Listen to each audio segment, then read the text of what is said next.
An 8.0 magnitude earthquake has hit Papua New Guinea. This is the largest earthquake to ever have hit this area. Right off the coast, you were telling me, is where it actually happened. Yeah, have they issued a warning yet? Tsunami warnings widespread have been issued at this point because there is that concern, of course, that when you have an earthquake, especially in that area of the world, just off the coastline, especially with that epicenter in the middle of the Pacific, you're going to see that potential there for those tsunami waves. And fortunately, we don't have any word on injuries, but it sounds like it's just happened, and so it may be a little while before we receive.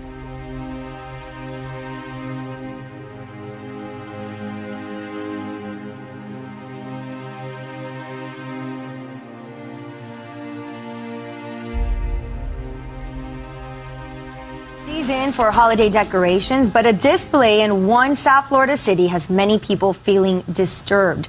A satanic symbol appearing next to other religious displays. And it's becoming the talk of the town just weeks before the holidays. 7's Nicole Ensalada has a story now from Boca. We're ready to make this an annual tradition. Not the lights, not the parade. They're already established traditions. Preston Smith is referring to this, a 20-foot pentagram with a carving of Satan in the center. That's a disgrace. How do they allow that? It's allowed here next to the nativity scene because the city of Boca Raton considers Sanborn Square a free speech zone and granted Preston Smith a permit to put up the display. But the words and even the carving are now covered with spray paint hit by vandals less than a day after it went up. We expect to restore the sculpture of Satan to its former glory. This is what it looked like before. Smith says he's not a Satanist, but is in fact working with the group Freedom from Religion Foundation. He'd ideally like to see all displays like this gone. We will drag them into the new century, kicking and screaming the whole way. Local churches responding with this banner, calling the satanic display offensive and shameful. And we also felt it was spiritually harmful to the well-being of our community. If it's not a religion, it shouldn't be here during this religious season. If it's been entered and approved and it's here, then we should not even question that. Well, you can see that all the words are still covered by spray paint, but Preston Smith says all of this will be replaced and that the Freedom from Religion Foundation will be putting up a reward to find whoever did this. Reporting in Boca Raton, Nicole Ensalada for Today in Florida. It's official. It's okay to say Merry Christmas again. But Boca Raton, Florida has become the ground zero for the war on Christmas this year.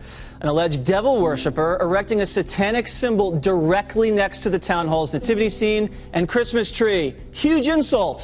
So, Waters World headed to Florida to get the scoop.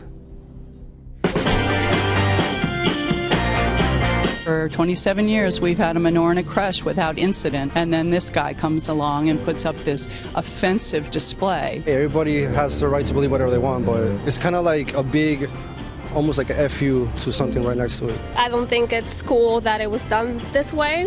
Christmas is a season of peace and love, and that symbol represents hate and despair. They can put that up any time of the year. That's not a Christmas symbol. The people I have talked to are not very happy with it. Is it ruining Christmas for you guys? Not for me, it's not. I'm Jewish. It's Hanukkah for me. Do you believe that Christianity is being attacked by having this devil symbol right next to the Christmas tree? I think it is. Obviously, it's something that, Satan is not, he's completely evil. Well, Satan, of course, represents evil and represents an antagonism and a threat to all that's good and true and loving and just and merciful. Do you believe that the guy's mission is to remove Christmas from this community? Absolutely. I've seen him quoted in different articles, and he said that he wants to make this a tradition, to have this pentagram in our park every single year. As a city councilman, can't you crack down on this ridiculous and offensive symbol? No, I think we have to recognize that we have constitutional guarantees.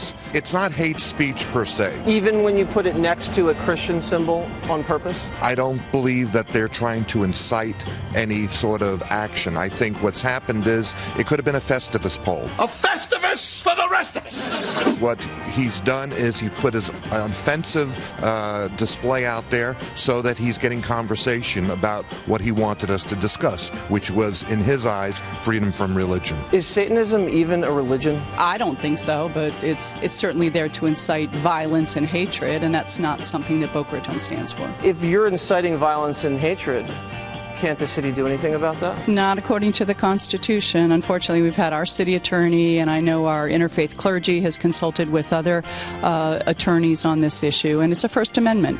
You know, we either allow it or we don't allow it. In January, we're going to revisit our policy on the free speech zone. Preston, we just wanted to know why you put up that satanic symbol on the public sphere there. Why are you trying to attack Christmas? What do you have against Christmas, Preston? Brown is back as a judge says a Texas middle school teacher can keep a poster up, complete with a Bible verse on her classroom door.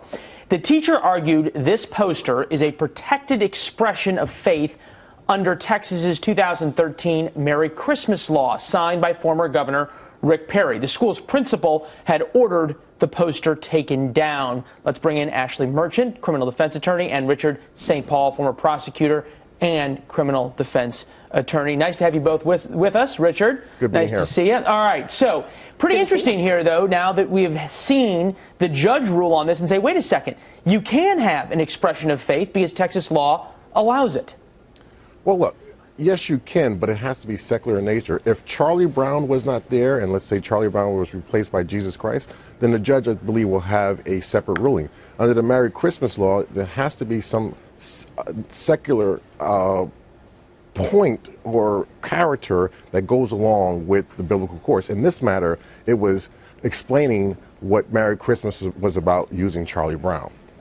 All right, so Ashley, it seems as though you sort of had this principle living in the world that has been created over the past 10 or 15 years where you couldn't say Merry Christmas, where everything had to be secular. He says to the teacher, take it down, and now the judge says keep it up. Noteworthy, in fact, that the person supporting the teacher was none other than the Texas Attorney General. I know, and I think the principal was right here. I mean, the principal was right to tell this teacher that she had to take it down, because the problem is this teacher is an arm of the state. The state cannot enforce or promote any type of religious speech, and this was religion. Okay, so actually, to be clear, you disagree with both the Texas Attorney General and the judge? Yes, definitely. Okay. I think it violates the Constitution, the United States Constitution, which protects freedom of speech. It protects the right to have free religion in her own free time, not in a government school. Richard, I'm taking it you agree with this or not? No, I don't. Look, the Constitution, you have federal and state law, and the purpose is the government cannot establish religion. In this matter, what it says is that Christmas is about the birth of Jesus Christ. That's what she said, and she used Charlie Brown to communicate that message. That's all.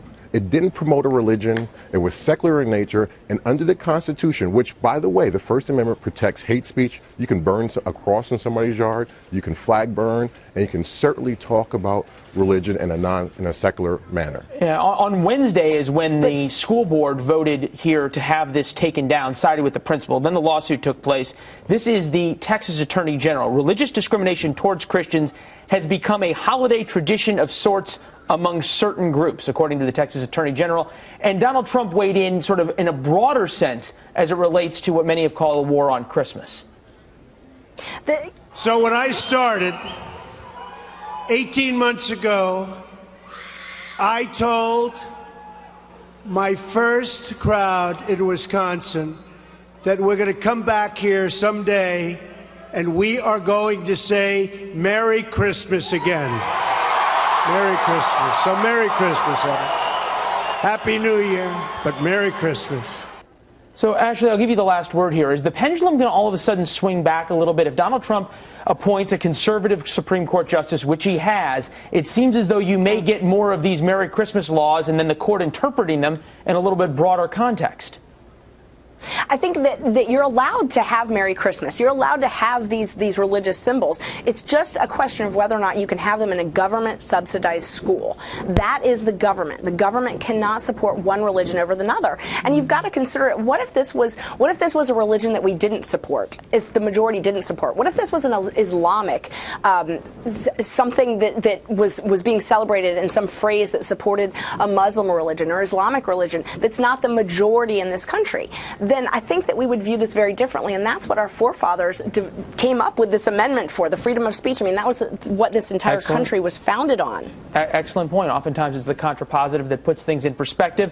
Ashley, Richard, appreciate you guys being here. Thanks so much. Thank you. And since I'm not part of the government, Merry Christmas to you. Merry Christmas to you all. Me neither. Merry Christmas to everyone. Thank you. Russia and Syria are not the only countries challenging President Obama in his final days in office. China has brazenly stolen a piece of American technology from right under the Navy's nose. Pentagon producer Lucas Tomlinson is at the Pentagon tonight to tell us about it. Good evening, Lucas. Good evening, Brett. Defense officials tell Fox News that the crew of a U.S. Navy-owned research vessel watched from a mere quarter-mile away as a Chinese Navy ship brazenly stole an underwater oceanographic research drone in the South China Sea. The incident occurred Thursday afternoon, approximately 40 miles west of the Philippines in international waters. One China expert said the communist country must pay a price for its actions. This is an act of war because the Chinese have seized U.S. naval property. The Pentagon is demanding the Chinese return the underwater vehicle immediately. Officials say there is no classified material in the system designed to map the sea floor and collect ocean data. The Chinese ship had been shadowing USNS Bowditch, operated by a crew of civilian mariners and scientists. The American ship was not armed, but made repeated requests over the radio asking the Chinese to return the drone. The State Department today launched a formal protest. In the past few days, China has conducted its first live-fire training exercise from its only aircraft carrier off the coast between Beijing and North Korea. Late last week, for the first time since President-elect Donald Trump's call with the president of Taiwan, China flew a long-range H-6 bomber around the South China Sea.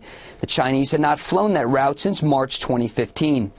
And Chinese state media said today the country is ready to take Taiwan by force if the U.S. doesn't recognize it's part of China. The current commander-in-chief cautioned his successor today that China sees Taiwan as an existential threat. This goes to the core of how they see themselves, and their reaction on this issue could end up being very significant. And Brett, a short time ago, I was just handed the official Chinese response to the State Department's protest known as a démarche. A Chinese official responded, quote, "You know that China has undisputed sovereignty of the South China Sea. There are risks from your continued close-in surveillance. Keep in mind, Brett, the South China Sea is international waters, but it does appear that tensions are ratcheting up." Brett. Lucas Tomlinson live at the Pentagon. Evacuation of eastern Aleppo stalled today after eruption of gunfire there. Both sides accuse the other of starting it. And while buses filled with people were able to leave the city yesterday, experts say more than 40,000 civilians remain. Correspondent John Huddy has the latest tonight from our Middle East newsroom. They were overcome with emotion. Two men separated in eastern Aleppo were reunited. They were among the thousands who made it out alive. But just as the evacuation of other civilians this morning seemed to be gaining speed, it came to a halt. Syria's military says rebel fighters opened fire at civilian convoys leaving eastern Aleppo. Turkish officials and rebel commanders blame pro-government forces, in particular Iranian militias allied with Bashar al-Assad's regime. So far, about 8,000 civilians have been evacuated from eastern Aleppo, but thousands more remain trapped, according to various aid groups. Russian military officials said today that most rebel fighters have left eastern Aleppo. We think that the withdrawal of armed groups from Aleppo and the end of the operation to liberate the city of all the necessary conditions for peace settlement of the conflict in Syria have been created. Tonight, President Obama said that Syria, Russia, and Iran have blood on their hands for the slaughter of innocent civilians in Aleppo. The world, as we speak, is united in horror at the savage assaults by the Syrian regime and its Russian and Iranian allies on the city of Aleppo. For those who have escaped the savage assault, their future remains uncertain. In God willing, we will return to Aleppo. The blood of the martyrs will not go to waste. The blood of the children and those who are wounded will not go to waste. The war is not over. While the end of the battle for Aleppo has renewed calls for peace talks, it does not mean the end of the civil war, with both rebel fighters and regime forces vowing to continue fighting. And as the fight against ISIS also continues, President Obama added tonight that the situation in Syria remains one of the hardest issues he's had to deal with in his presidency. 7-year-old Anas lies in a hospital bed in the northern Iraqi city of Erbil after 4 surgeries to remove shrapnel that has shredded his intestines. And he's considered lucky. His 2 older brothers didn't make it out of Mosul alive after an Islamic State mortar fell on the family home. He says that after he saw his brothers killed, he fainted and fell to the ground. 9 weeks into the grinding battle to retake Mosul from the Islamic State, casualties are mounting. This hospital in Erbil is filled to capacity. Noor's left leg is now held together by metal pins. The result of an airstrike by the Iraqis or U.S.-led coalition backing them, according to her aunt. Does anyone wish to die or wish their child to die or to suffer? This is the condition of the people in Mosul. Iraqi government, Kurdish, and U.S.-led coalition forces began their campaign to retake Islamic State's last major stronghold on October 17th. The exact numbers of dead and wounded since then are unclear because the Iraqi government doesn't release statistics on casualties. With the battle for the city likely to continue for some time, there's no end in sight for the suffering of Mosul civilians.